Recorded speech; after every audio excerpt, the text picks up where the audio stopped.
2024년 5월 3일 누가복음 21장 12절부터 19절까지의 말씀을 가지고 함께 묵상과 기도 그리고 나눔의 시간을 갖겠습니다. 먼저 오늘 본문 말씀부터 함께 듣겠습니다. 이 모든 일 전에 내 이름으로 말미암아 너희에게 손을 대어 박해하며 회당과 옥에 넘겨주며 임금들과 집권자들 앞에 끌어가려니와 이 일이 도리어 너희에게 증거가 되리라. 그러므로 너희는 변명할 것을 미리 궁리하지 않도록 명심하라. 내가 너희의 모든 대적이 능히 대항하거나 변박할 수 없는 구변과 지혜를 너희에게 주리라. 심지어 부모와 형제와 친척과 벗이 너희를 넘겨주어 너희 중에 며칠 죽이게 하겠고 또 너희가 내 이름으로 말미암아 모든 사람에게 미움을 받을 것이나 너희 머리털 하나도 상하지 아니하리라. 너희의 인내로 너희 영혼을 얻으리라. 어제 본문에 이어 예수님께서는 계속적으로 종말에 대한 이야기를 들려주고 계십니다. 그러므로 오늘 본문에서는 말세 및 그 종말의 때에 우리 그리스도인들이 어떠한 일들을 당하게 될 것인가에 대하여 말씀해주고 계십니다. 특별히 구속사적인 차원에서 사건의 경과들을 생각해보면 태초에 하나님께서는 인간을 하나님의 형상대로 맞추어 창조하셨습니다. 그러므로 인간에게는 지혜와 함께 도덕 그리고 거룩성을 갖추게 된 것입니다. 하지만 인간은 하나님께 부여받은 자유의지로 말미암아 하나님께 죄를 지었습니다.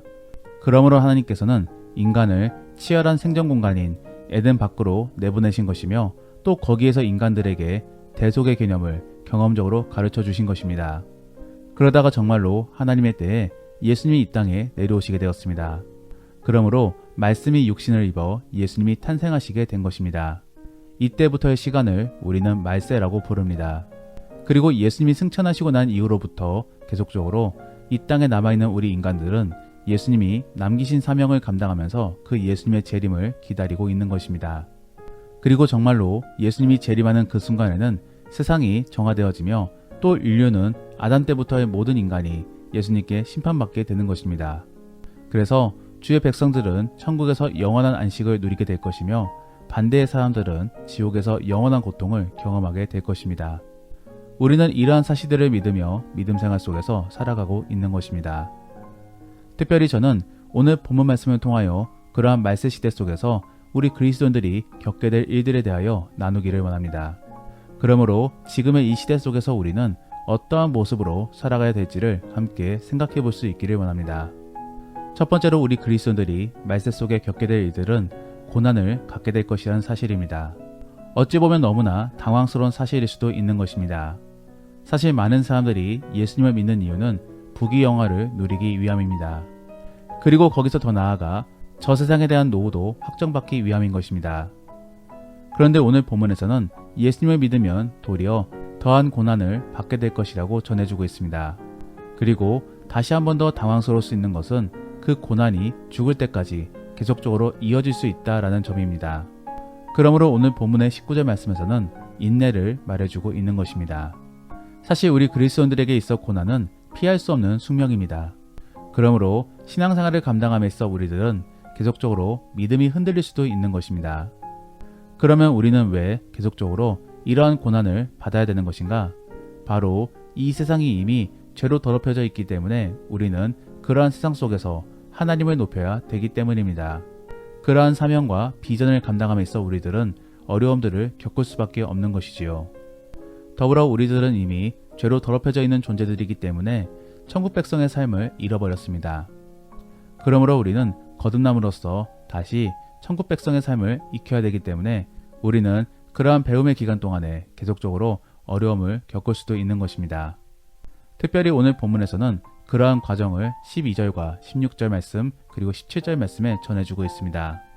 그래서 하나님을 믿지 않는 사람들의 경우는 자기와 다른 사람들이기 때문에 차별을 줌으로써 핍박과 박해를 주는 것이고 또 그러한 거룩한 모습 때문에 우리는 세상 사람들과 격리되어짐으로 미움을 받게 되는 것입니다. 그러면 우리는 이 땅에서 계속적으로 어려움만 겪게 되는 것인가? 그렇지는 않습니다. 우리가 구원을 얻음은 이제 하나님의 백성이 되었다라는 뜻인 것이고 또 그러므로 우리는 하나님의 보호 아래 살아가게 될 것입니다. 그러므로 오늘 본문의 18절 말씀에서는 너희 머리털이 하나도 상하지 않을 것이다 라고 말씀해주고 있는 것입니다. 다만 하나님의 보호 아래에 있다라는 것은 단순히 고난이 없다라는 말은 아닌 것입니다. 하나님의 허락 아래에 그 안에서 고난을 겪을 수도 있는 것입니다. 그래서 우리가 겪는 그 모든 어려움들은 모두 하나님의 동의 아래에 이루어지고 있는 어려움들인 것이며, 또 우리는 그러한 어려움 속에서 믿음의 성장을 이루어낼 수 있는 것입니다. 그러므로 고린도전서 10장 13절 말씀에서는 오직 하나님을 미쁘사 너희가 감당하지 못할 시험은 허락하지 아니하시고 라고 전해주고 있는 것입니다. 말씀의 의미를 바르게 이해하시기를 바랍니다. 우리가 예수님을 믿는다라고 하여서 고난이 없어지는 것은 아닌 것이고, 또 고난을 겪는다라고 하여서 하나님의 보호 아래에 있지 않은 것도 아닌 것입니다. 하나님께서는 우리에게 고난을 허락하지만서도 결국에 그 고난으로 우리를 성장시켜 주십니다. 그러므로 우리는 이 말세의 시대 속에 고난을 피하려고만 하는 것이 아니라 고난을 믿음으로 감당하여 믿음을 더욱더 성장시켜내야 되는 것입니다. 이러한 부분들을 잘 이해함으로 고난을 믿음으로 이겨낼 수 있기를 원합니다. 두 번째로 우리 그리스도인들이 말세 시대 속에 겪게 될 일들은 성령을 받음으로 말미암아 구원받은 백성으로서 확정함을 입고 또 도움을 얻는다라는 것입니다. 앞서도 언급하였듯이 우리는 말세 시대 속에 고난을 받게 될 것입니다. 그런데 그런 고난에 대하여 하나님께서는 우리를 그냥 놔두시지 않습니다. 오히려 우리들에게 성령님을 보내주십니다. 그래서 그 성령님으로 하여금 도움을 받을 것에 대한 확신을 갖게 만드시고, 또 실제로 지혜를 주심으로써 어려움을 헤쳐나갈 수 있게끔 도와주십니다.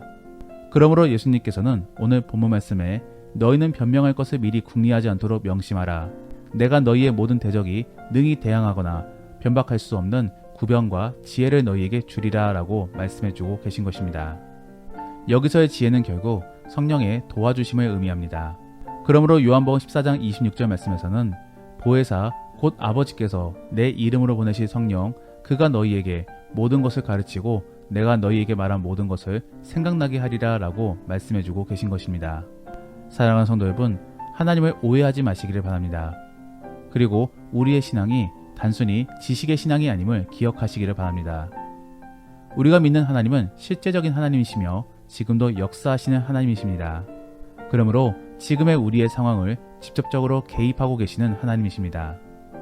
우리는 이러한 사실들을 믿으며 안도해야 되는 것입니다. 그러므로 요한복음 14장 27절 말씀에서는 평안을 너희에게 끼치노니 곧 나의 평안을 너희에게 주노라 라고 말씀해주고 계신 것입니다.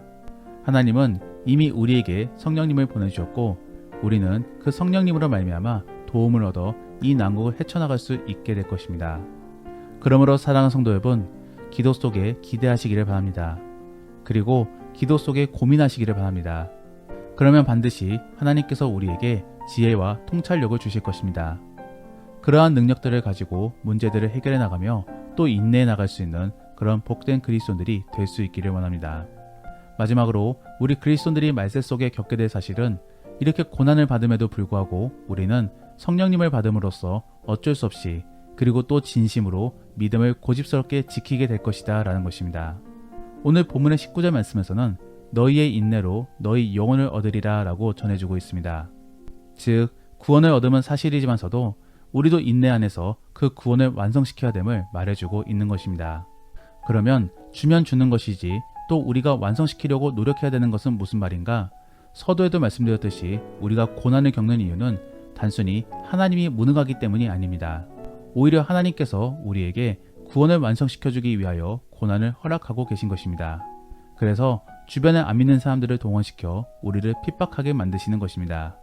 그러면 우리는 결국에 그러한 과정들을 통하여 어떻게 되는 것인가? 인내를 통하여 더욱더 성숙해지게 되는 것이고, 또 극복의 과정을 통하여 구원의 기억을 갖게 되는 것입니다. 그러므로 결국에 인내 속에 기대를 가지게 되는 것입니다. 이렇게 우리는 주만 바라보는 사람으로 빚어지게 되는 것입니다. 하나님께서는 그러한 결과를 기대함으로 어려움을 허락하시는 것이고, 또 우리는 그러한 주의 뜻에 따라 사명을 감당해야 되는 것입니다. 우리가 인내할 수 있는 이유는 단순히 자기 합리화나 세뇌 때문이 아닙니다. 우리가 경험하였기 때문에 믿음을 갖게 된 것이고, 또 그 경험을 토대로 하나님의 약속을 믿을 수 있기 때문에 인내할 수 있는 것입니다. 그러한 과정 속에 우리는 이 말세 속에 저 천국을 꿈꾸며 기대할 수 있는 것입니다. 사랑하는 성도 여러분, 만일 말씀만 있고 그 이상으로 어떠한 일도 일어나지 않는다라고 한다면은 결국 기독교는 지금까지 존속되지 못했을 것입니다. 그런데 아직까지도 이렇게 복음이 전해지고 있고 또 나름의 많은 사람들이 아직까지도 예수님을 믿고 있는 이유는 그 나름대로의 무언가가 있기 때문입니다. 바로 하나님이 살아계시기 때문인 것이지요. 그리고 그 살아계신 하나님이 우리 삶 가운데에서 역사하고 계시기 때문입니다. 실제로 수많은 간증과 역사적인 사건들을 통하여 하나님의 살아계심이 나타났었습니다. 그리고 그러한 사실을 믿든 안 믿든 간에 계속적으로 그러한 일들이 일어나고 있습니다. 그러므로 우리는 그러한 사실들을 바라보며 인내할 수 있는 것이고 또 말씀을 바라보며 소망을 품을 수 있는 것입니다. 우리 기독교는 지식의 종교가 아닌 실제적인 종교입니다. 그래서 실제로 일어날 사실들을 믿으며 또 정말로 그러한 일들이 일어났을 때 어떻게 대처해야 될지를 알려주고 있는 종교입니다. 하나님께서는 이미 우리에게 일어날 일들을 알려주셨습니다. 그러므로 우리는 어떠한 일들이 닥칠지라도 믿음을 저버리지 않으며 주만 바라볼 수 있는 것입니다. 그러한 사람들이 정말로 참된 그리스도인인 것이지요. 그래서 예수님께서는 13절 말씀에 이러한 일들을 감당하는 사람이 구원을 얻음에 대한 증거를 얻게 될 것이라고 말씀해 주셨습니다. 즉 성령을 받음으로 그 성령으로 인해 고난을 이기고 또 믿음을 지키기 때문에 결국 구원을 얻는 자가 되는 것입니다. 정말로 그러한 은혜 속에 구원 얻은 자의 모습을 가질 수 있는 복된 그리고 가치 있는 성도들이 될 수 있기를 원합니다. 기도하겠습니다. 우리가 오늘 말씀을 생각하시며 함께 기도하기 원하는 것은 주여 우리가 고난을 겪을 때에도 하나님을 의심하지 않게 하여 주시고 말씀을 붙들며 주를 의지할 수 있는 우리가 될 수 있게 하여 주옵소서. 그리고 우리가 인내의 그리스도인이 될 수 있기를 원합니다. 하나님, 우리에게 인내의 능력을 주옵시고 그러므로 믿음의 기억을 가지고 인내함으로 참된 그리스도인으로 성장할 수 있게 도와달라고 함께 기도하겠습니다. 더불어 오늘 본문 말씀을 가지고 믿음의 나눔이나 혹은 가정예배를 드린다라고 하신다면 성경 속에 인내했던 인물들을 떠올려 보시며 지금의 우리는 어떻게 인내할 수 있을까를 나눠보시기를 바랍니다. 그리고 성령에 대해 생각해 보시며 내가 지금 성령을 받았는지의 여부와 그 성령님께 어떤 도움을 받고 받았는지를 나누어 보시기를 바랍니다. 그러면 이제 주님과 함께 깊은 대화의 시간을 갖겠습니다. 오늘 하루도 주 안에서 승리하시기를 바랍니다.